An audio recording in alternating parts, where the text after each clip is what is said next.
बिस्मिल्लाहिर्रहमानिर्रहीम। अस्सलाम वालेकुम स्टूडेंट्स, आज हम फिजिक्स का टेस्ट नंबर 8 जो कि आपका सेकंड क्वार्टर भी है, आज हम उसको इंशाल्लाह डिस्कस करेंगे।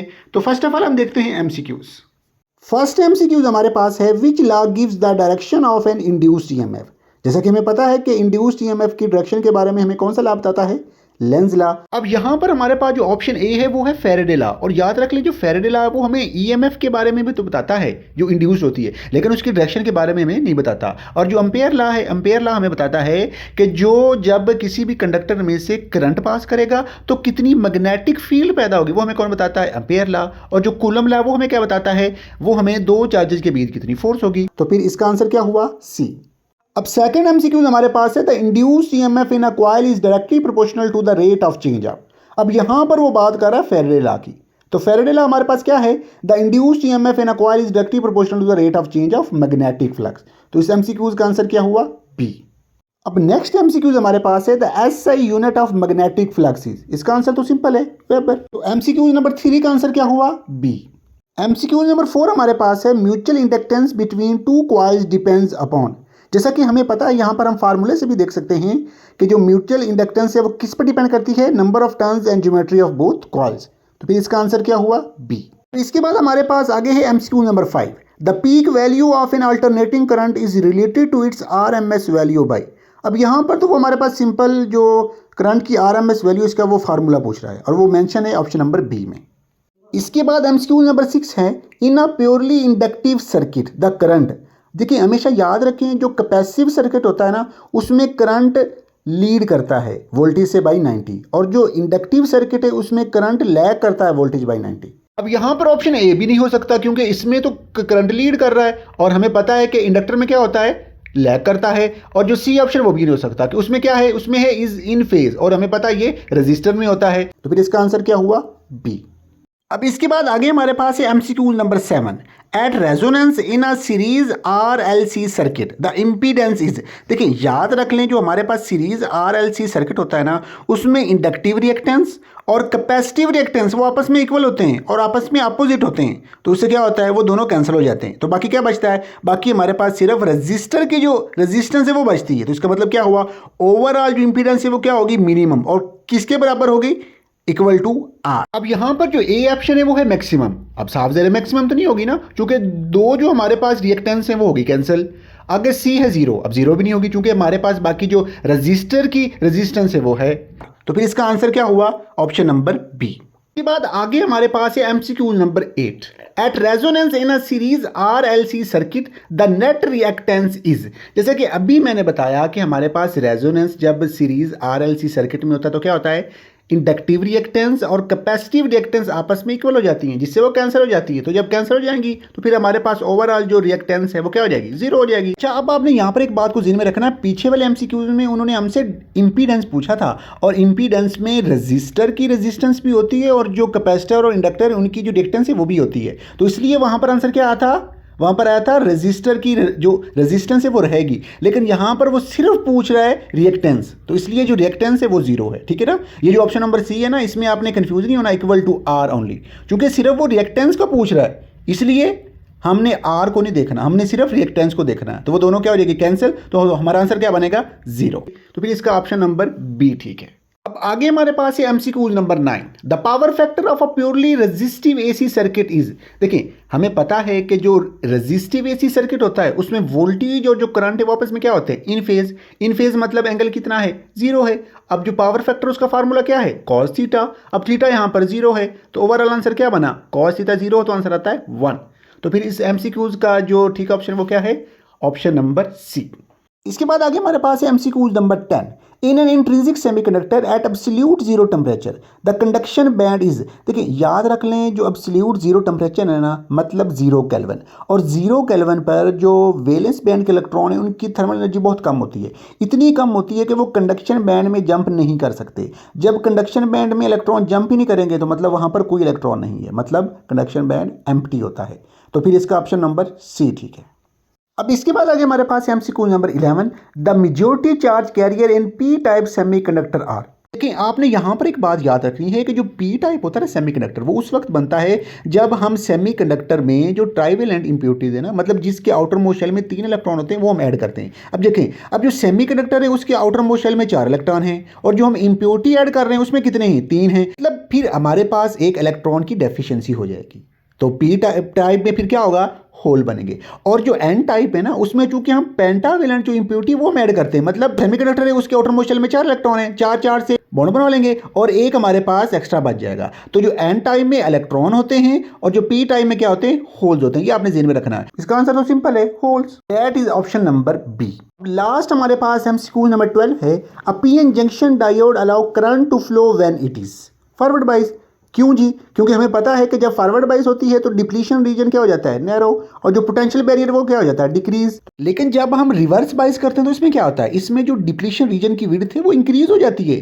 जब इंक्रीज होगी तो इलेक्ट्रॉन फ्लो नहीं करेंगे। तो इसका मतलब क्या हुआ, रिवर्स बाइस में फिर इलेक्ट्रॉन फ्लो नहीं करेंगे। इलेक्ट्रॉन फ्लो नहीं करेंगे मतलब जो करंट है वो नहीं होगा। फिर इसका ऑप्शन नंबर बी ठीक है, दैट इज फॉरवर्ड बाइस। अब इसके बाद आगे हमारे पास है short question. First short question हमारे पास है, state Faraday's law of electromagnetic induction. अब ये लॉ में क्या कहता है कि कॉइल में प्रोड्यूस होने वाली ईएमएफ किसके इक्वल होती है, negative rate of change of magnetic flux के। अब यहाँ पर इसका फार्मूला भी देख सकते हैं, E is equal to minus N del phi over del T के।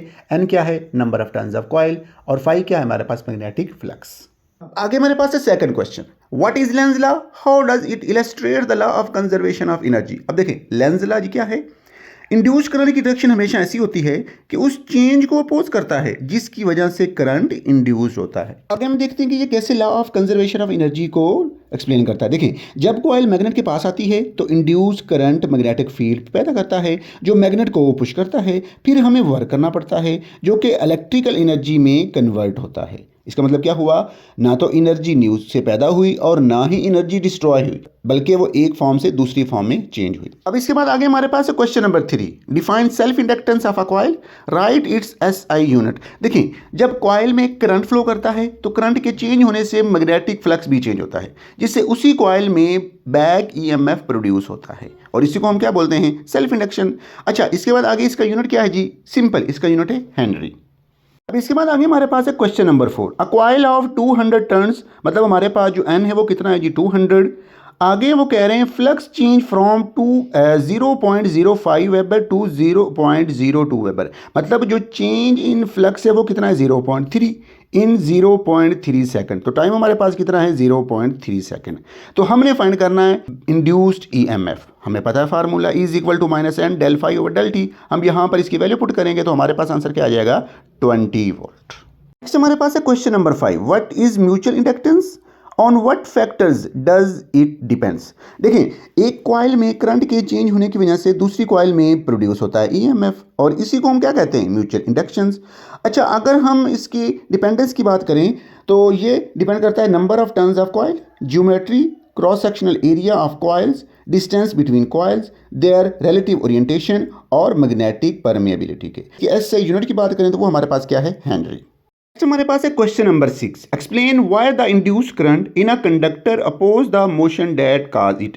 देखिए, जब कोई कंडक्टर मैग्नेटिक फील्ड में मूव करता है तो मैग्नेटिक फ्लक्स चेंज होता है जिससे इंड्यूस्ड करंट पैदा होता है। अब लेंज लॉ के according induced current magnetic field को अपोज करता है, that's why the induced current in a conductor oppose the motion that cause it. इसके बाद आगे हमारे पास है question number 7, what is eddy current, give one practical application. देखिए, एडी करंट वो इंड्यूस करंट है जो किसी कंडक्टर में उस वक्त इंड्यूस होता है जब चेंजिंग मैग्नेटिक फील्ड में हो। इसके अलावा ये करंट हीटिंग की फॉर्म में एनर्जी लॉस करता है। अगर हम इसकी प्रैक्टिकल एग्जाम्पल की बात करें, इलेक्ट्रोमैग्नेटिक ब्रेकिंग, जिसमें बगैर कॉन्टैक्ट के ब्रेकिंग फोर्स पैदा की जाती है, जैसा कि ट्रेन्स। नेक्स्ट है question number 8, define RMS value of alternating current and derive it's relation with peak value. देखिए, एक्चुअली ये वो स्टेडी डीसी करंट है जो किसी रेजिस्टेंस में एक मुकम्मल साइकिल के बीच वही हीटिंग इफेक्ट प्रोड्यूस करता है जो एसी करंट करता है। तो अगर हम इसके रिलेशन की बात करें तो आई आर एम एस बराबर किसकी होता है, I0/2 का स्क्वायर रूट। नेक्स्ट हमारे पास है question number 9, what is meant by inductive reactance, right it's formula. अच्छा, देखिए इंडक्टिव रिएक्टेंस वो अपोजिशन है जो एक इंडक्टर एसी करंट के फ्लो के खिलाफ मुजाहमत करता है। तो अगर हम इसके फार्मूले की बात करें तो omega L is equal to 2 pi F L, और ये फ्रिक्वेंसी के डायरेक्टली प्रोपोर्शनल होता है। आगे हमारे पास है derive an expression for resonance frequency of a series R L C circuit. देखिए रेजोनेंस उस वक्त होती है जब एक्स एल बराबर हो एक्स सी के। अब एक्स एल हमारे पास है 2 पाई एफ एल और एक्स सी हमारे पास है 1/2 पाई एफ सी। अब यहाँ से हम एफ की वैल्यू निकाल लेंगे और यही हमारे पास है रेजोनेंस फ्रिक्वेंसी की वैल्यू। क्वेश्चन नंबर 11 हमारे पास है what is power factor, right the expression for average power in AC circuit. देखिए एक्चुअली पावर फैक्टर रेशो है रियल पावर और अपेरेंट पावर के बीच, और अगर हम इसके फार्मूले की बात करें तो हमारे पास P बराबर किसके होता है, VRMS और cos थीटा के। आगे हमारे पास है question number 12, a series RLC circuit has, आगे हमारे पास R की वैल्यू दी हुई है, L की वैल्यू है, C की वैल्यू है, और हमने रेजोनेंस फ्रीक्वेंसी फाइंड करनी। सिंपल, हम फार्मूला यहाँ पर लिखेंगे, उसकी वैल्यू पुट करेंगे और हमारा आंसर आ जाएगा। इसके बाद आगे हमारे पास है question number 13, explain the phase relationship between voltage and current in a capacitive circuit. Simple, इसमें हमारे पास जो करंट है वो लीड करता है वोल्टेज से बाई 90।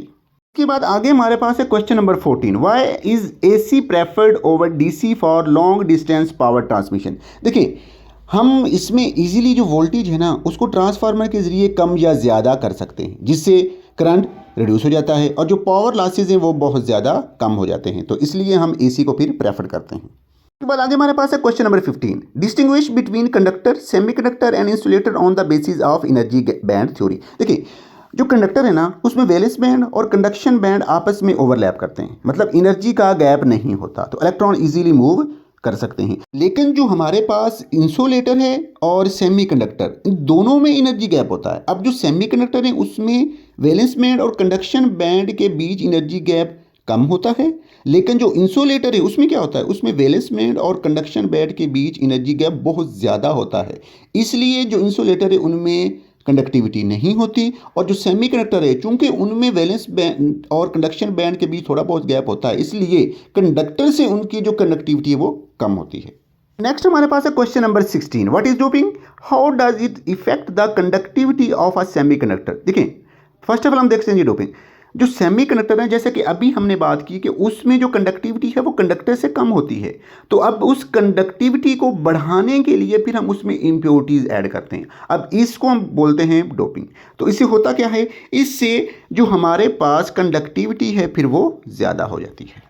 अब इसके बाद आगे हमारे पास है question number 17, explain the formation of a depletion region in a PN junction. देखिए जब पी टाइप और एन टाइप सेमीकंडक्टर को कंबाइन किया जाता है तो एन साइड के इलेक्ट्रॉन पी साइड की तरफ जाते हैं और पी साइड के होल्स एन साइड की तरफ जाते हैं। ये आपस में मिलकर रिकम्बाइन हो जाते हैं, जिससे जंक्शन के करीब फ्री चार्ज कैरियर खत्म हो जाता है। एक्चुअली डिप्लीशन रीजन वो रीजन है जहां फ्री चार्ज कैरियर नहीं होते। अब नेक्स्ट हमारे पास है question number 18, what is meant by forward biasing, describe the effect on the depletion region. देखिए फॉरवर्ड बाइसिंग में क्या होता है, बैटरी का पॉजिटिव टर्मिनल पी साइड और नेगेटिव टर्मिनल एन साइड से कनेक्ट किया जाता है, और इसमें जो डिप्लीशन रीजन वो क्या हो जाता है, नैरो हो जाता है।